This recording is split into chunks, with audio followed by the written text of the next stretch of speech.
And I knew coming into this season, once people started talking, once I was here and experiencing it, like, people had a lot to say. There was a lot of negativity coming my way. And I just looked at it like, you know, I'm not used to this. Once I got here and was experiencing people's disapproval, it didn't really faze me because I still understood. I think I understood even more so that this is definitely a part of my plan. When people get to not liking you for no reason, I'm probably exactly where I need to be. What did Sydney Colson reveal about Caitlin Clark and the Indiana Fever locker room that has WNBA Bullies scrambling to cover their tracks? After months of Sheryl Swoopes, Angel Reese, and others pushing lies about team dysfunction, Colson finally broke her silence on the Post Moves podcast. Her candid revelation completely destroys the narrative that jealous players have been spreading about the Fever. The truth about what actually happened in that locker room is so different from what the haters claim that it exposes their entire campaign of lies. And when you hear Colson's exact words, you'll see why the Fever are positioned perfectly for 2026. Before we break it down, show some love for Sydney for telling her truth down in the comments. Guys, I just have to know, because I feel like everyone always thinks something about Indy. But once you say the Fever, it's like thoughts, right? So what was your biggest surprise after coming to Indy and you were like, oh, you know what? These people kind of cool, right? Here's what really kicked off this whole mess. The 2024 draft hadn't even finished when certain WNBA veterans started their coordinated attack on Caitlin Clark and the Indiana Fever. You need to understand the timeline here because it reveals just how calculated this campaign was. Clark gets selected first overall in April, and before she even sets foot in the Fever practice facility, veterans are already planting seeds of doubt about her and her impact on a team. Caitlin Clark right now probably takes about 40 shots a game. Here we go. I know you like that. Hell yeah. I said that because when she comes to the league, regardless of what team she goes to that has vets on that team, she probably ain't gonna get 40 shots a game. Sheryl Swoopes led the charge with her inflammatory comments about locker room dysfunction before anyone could actually witness the team dynamics. She went on record questioning whether Clark could handle the professional environment and whether the Fever had the culture to support her. These weren't casual observations from a respected veteran. Swoopes was deliberately creating a narrative of instability around a team that hadn't even started practicing together. People in the Fever were like, y'all. That's not my point. There's a lot of other going on that players are like, this ain't where I want to be. Over there. Yeah. Yeah.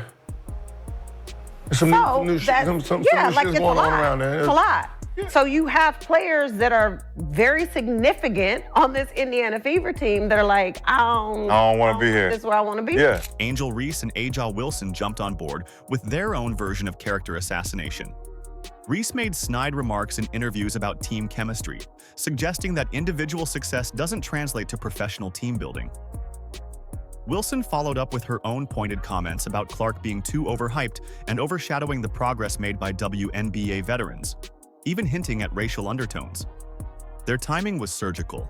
Every interview seemed designed to reinforce the same message about Clark and the Fever being unprepared for professional basketball. The media picked up these whispers and transformed them into full-blown headlines about a toxic Fever environment. Sports outlets started running stories about locker room tensions that didn't exist. Reporters began asking leading questions about team chemistry during press conferences. The narrative snowballed from veteran speculation into accepted fact across basketball media coverage.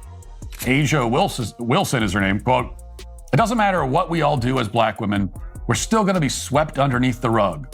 That's why it boils my blood when people say it's not about race, because it is." What made this campaign so insidious was how it created expectations of failure before anyone could evaluate the actual team dynamics. Fans started expecting drama. Other players began questioning whether Indiana was a functional organization. The veterans had successfully created doubt where none should have existed. The timing reveals everything you need to know about their true motivations. Clark's arrival brought unprecedented attention to women's basketball. Television ratings were breaking records during her college career. Merchandise sales were through the roof. Corporate sponsorships were flowing in at levels the WNBA had never seen before. These veterans watched her command attention they had never received in their entire careers. What kind of things do you I'm not in the locker room. Okay, I ain't okay, even but on the just team. I'm I'm talking about more social media. Okay. It's a turn. Right. It's a turn, right? It's really a turn of the tides. Well, Right. Bill, here's my point. The beginning of the year, right? Everybody saw it. Swoopes, who should have been celebrating the growth of women's basketball, instead chose to tear down the player, bringing new fans to the sport. Reese and Wilson, who benefited from increased league visibility because of Clark's popularity, decided to bite the hand that was feeding their sport's expansion. Their jealousy was so transparent that it actually backfired on them with many basketball fans. This coordinated effort to paint the Fever as dysfunctional was built entirely on envy and fear. These veterans saw Clark's popularity threatening their status in the league hierarchy. They watched a rookie get endorsement deals and media coverage that exceeded anything they had achieved. Their response wasn't to elevate their own games or embrace the rising tide lifting all boats. Instead, they chose sabotage. Then came the moment that completely destroyed every lie the WNBA Bullies had been spreading about Caitlin Clark and the Indiana Fever. Sydney Colson sat down for the Post Moves podcast and decided to tell the real story about what actually happened inside that locker room. Her timing was perfect because the false narratives had reached their peak toxicity across social media and sports commentary shows. Yeah, I think the environment in the locker room was much better than what you would have anticipated as like somebody from the outside looking in. And I think that we were like intentional about doing stuff. Like when we got to the point where we started to hang out more and everybody was like, oh, like, yeah, like I'm enjoying people off the court. And at that point we were already like on a stretch of like winning some games. We're like, oh, well, if hanging out off the court helps, we should just keep doing that. Maybe it'll help on court. You know what I'm saying? So Colson's exact words hit like a nuclear bomb dropped directly on all the manufactured drama that Sheryl Swoopes and others had been promoting for months. She spoke with the authority of someone who lived through every practice, every team meeting, and every behind-the-scenes moment that outsiders could only speculate about. Her credibility as a veteran player made her testimony impossible to dismiss or downplay. Colson revealed that the locker room environment was much better than what you would have anticipated as somebody from the outside looking in. She emphasized how the team atmosphere exceeded expectations rather than falling short of professional standards. This directly contradicted every negative story that had been circulated about team chemistry problems and dysfunction among the players. seeing that we got to the point that we got to without really developing an off-court relationship was like interesting, and it only got better, I think, as we started to do it more. But yeah, I think that was the most surprising thing for me, like the in-locker room chemistry. She explained how off-court relationships actually made the on-court chemistry stronger instead of creating the distractions that critics had predicted. Players who spent time together away from basketball developed trust that translated into better communication during games. They understood each other's personalities and playing styles on a deeper level. This connection helped them anticipate each other's moves and provide better support during challenging moments. The veteran guard detailed how teammates would hang out together naturally without any forced team-building activities mandated by the coaching staff. Players chose to spend their free time with each other because they genuinely enjoyed the company.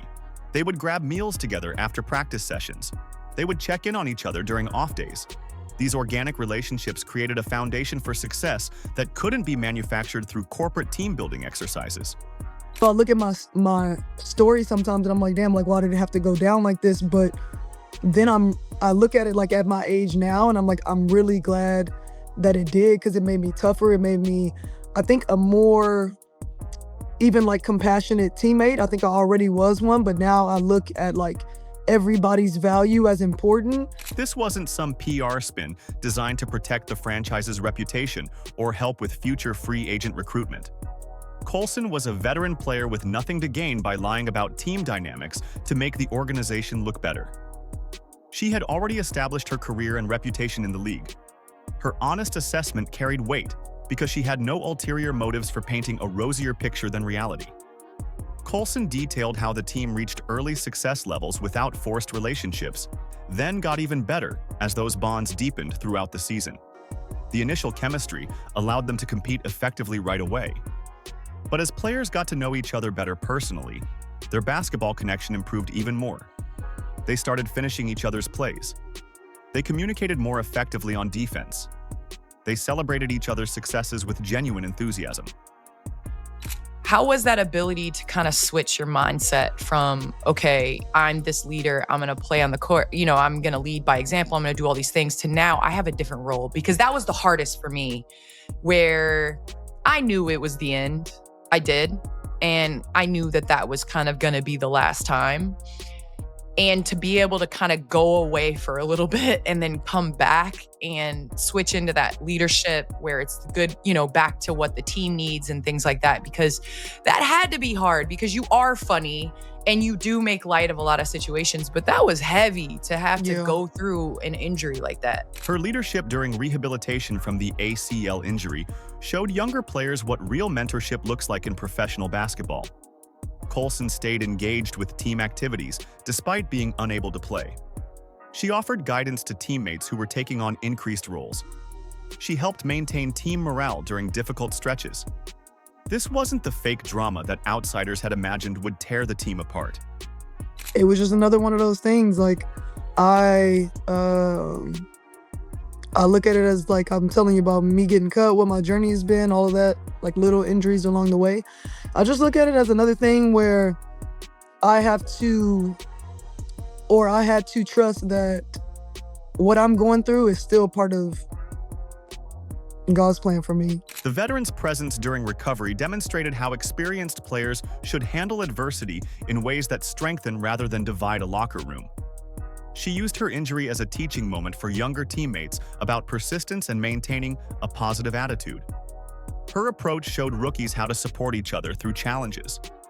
This kind of leadership directly contradicted every story about veteran players creating problems for younger teammates.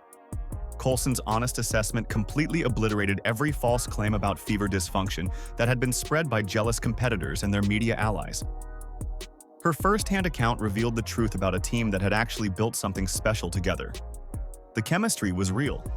The relationships were genuine. The culture was exactly what championship teams need to succeed.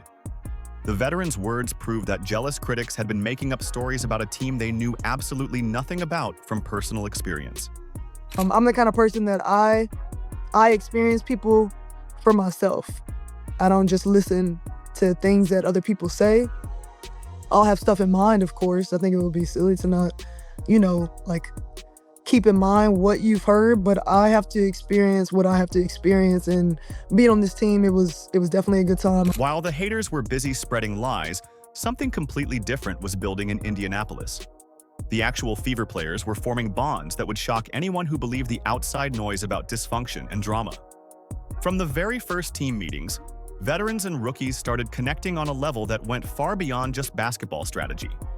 Aaliyah Boston started talking about how easy it was for teammates to connect off the court from day one. She watched players gravitate toward each other naturally during meals, team travel, and downtime between practices. Boston saw teammates sharing stories about their backgrounds, their families, and their dreams for the season ahead.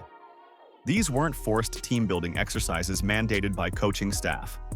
Players were choosing to spend time together because they genuinely enjoyed each other's company. What's your favorite memory from this season that fans aren't already privy to? Probably we had a gathering at, what city were we in, AB, where we were all sitting at that long table. We were on the West Coast, no? Yeah, it was our West Maybe Coast LA. trip. But was it? I think so. Okay, but there was it was that time, and there was one more when I think we were in Minnie. Maybe we were there. Yeah, for we the had that dinner, Commissioner's Cup. Commissioner's Cup. Yeah. When we had a dinner. Matter of fact, that might have been the one, because it was basically the whole team there. It was the coaches, some of their kids, support staff, and it was just a very fun time. The team made a conscious effort to build trust through simple conversations and shared experiences away from the basketball court. Players would grab dinner together after practice sessions. They'd check in on each other via text messages during off days. Veterans would offer advice about adjusting to professional basketball life. Rookies would share their excitement about reaching the WNBA level. These interactions created genuine friendships that strengthened their on-court chemistry. Boston directly called out the internet gossip when she had enough of the false narratives circulating online. She explained how teammates would check on each other like family members, making sure everyone felt supported both personally and professionally. Boston emphasized that the team's camaraderie was built intentionally, with players working to foster a supportive atmosphere that directly contradicted every negative story being spread about their locker room culture. So once the injury happened, I'm like, once again, this is something that I don't fully get, but this must be where I need to be, sidelined. And it made me an even more vocal leader. It made me pay attention to things maybe that I wasn't paying attention to that other people had going on, so I could be more tapped into if they're having a hard time and I need to come over here and help them out, whether it's mental, physical, whatever. I had to get outside of me. And that was the lesson that I learned in this. I hope it's the one that God wanted me to learn. The real test of their bond came when injuries started hitting the roster throughout the season. Instead of falling apart under pressure, the team actually got stronger and more united. Players stepped into new roles without complaining about increased responsibilities. Teammates supported injured players through their recovery processes. The adversity revealed the true character of their relationships. Sydney Colson's ACL injury could have derailed everything if the jealous veterans had been right about locker room dysfunction. A major injury to a key veteran player would typically expose any underlying team chemistry issues. But Colson's injury actually brought the group closer together as teammates rallied around her during the rehabilitation process. Players made sure she stayed involved in team activities. They kept her spirits up during the long recovery timeline. We didn't love karaoke. Food wasn't the best, but we were doing karaoke. People food. My bad. We were like doing karaoke, dancing, people drinking, but it was just a fun vibe. And honestly, I think that set the table because that was right before Commissioner's Cup. And it was like, that money. Everybody was just like loose and having a good time, enjoying one another. And I think we went into that game and we played like very free, very like together and confident. Veterans like Kelsey Mitchell and the rest of the leadership core stepped up to fill gaps in the rotation without creating drama or demanding special treatment. Mitchell took on additional leadership responsibilities while maintaining her own high level of play. Other veterans embraced their roles in helping younger players adjust to increased minutes and pressure situations. The depth players who got opportunities because of injuries proved they belonged at the professional level. The team's mindset of "next woman up" became a crucial factor in their ability to compete, despite the injury challenges they faced throughout the season. This approach emphasized the importance of every player being ready to contribute when called upon. It helped the Fever stay focused and competitive even when key players were sidelined. Every player knew their role and prepared accordingly. Us winning the Commissioner's Cup championship, I think, was a turning point in our season where we believe like, okay, well, like we can beat anybody. Yeah. And I think a healthy us would have given anybody like a run for their money. But oh shit! Yeah, an unhealthy yeah. Got to the semis. Went to Game 5. semis, game 5, overtime. Yeah, for sure. But that was probably one of my favorite moments because it was just like the camaraderie was there. It was what you were talking about. When you got that chemistry with a team, it just helps you on court. And so yeah, that was probably one of them. Their ability to adapt to different playing styles, particularly with and without certain players on the floor, demonstrated remarkable versatility and resilience. The team learned to thrive in multiple systems depending on who was available to play. They could adjust their offensive approach based on the personnel they had healthy. They maintained defensive intensity regardless of which players were in the lineup. This flexibility became a key strength during a season marked by various challenges. The Fever were building exactly the kind of culture that championship teams need to succeed at the highest level.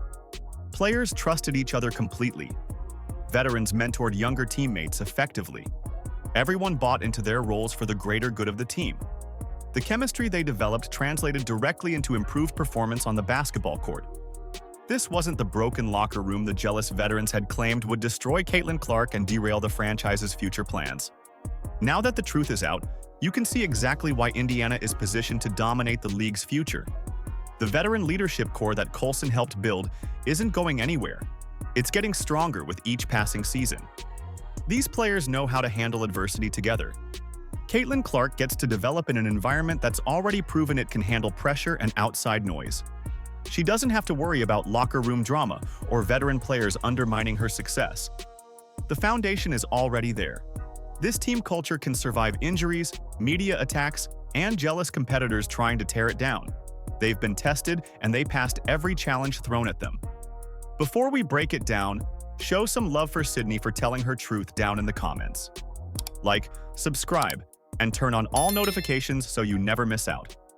Click the video on the screen, and we will see you in the next one.